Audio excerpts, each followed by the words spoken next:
is what you're going to do today. Today you're going to do a Google form and you're going to answer the questions the best that you can.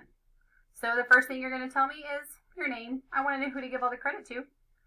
Then we have question number 1. Question number 1 says, how many quadrilaterals are seen in this picture? So think about the mosaics that we just looked at. How many quadrilaterals are seen in this picture?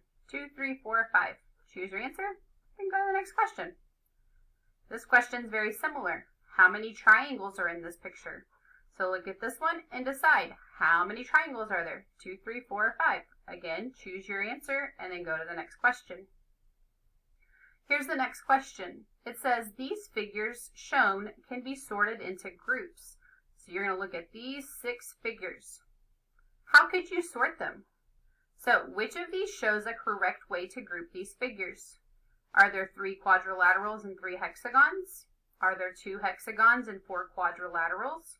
Are there 2 hexagons, 2 pentagons, and 2 rectangles? Is there 1 pentagon, 2 hexagons, and 3 quadrilaterals? So think about what each of those words mean. Look at the shapes and then decide on your answer. The next question should look very similar to the mosaics that we did. Here's what it says. A figure is divided into 7 sections as shown. So we have this picture and there's different figures inside it and each one is labeled with a number.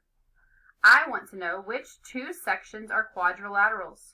There might be more that are quadrilaterals than just 2, but you have to look to see which ones are on the answer choices. So is section 4 and 5 quadrilaterals? Are section 2 and 4 quadrilaterals? Are section 1 and 3 quadrilaterals? Or are section 5 and 6 quadrilaterals? Look at the mosaic to help you and then choose your answer. The last question you have says, the figures shown can be sorted into groups. So similar to the question we just saw. So I have these 5 figures and I want to know which list shows a correct way to group these figures. Is it 1 triangle, 3 quadrilaterals, and 1 pentagon? Is it 1 triangle and 4 quadrilaterals? Is it 1 triangle, 3 quadrilaterals, and 1 hexagon? Or is it 1 triangle, 2 quadrilaterals, and 2 pentagons? Again, think about what those words mean. Choose your answer. When you've answered all 5 questions, go ahead and click submit. If you have any questions, ask your teacher.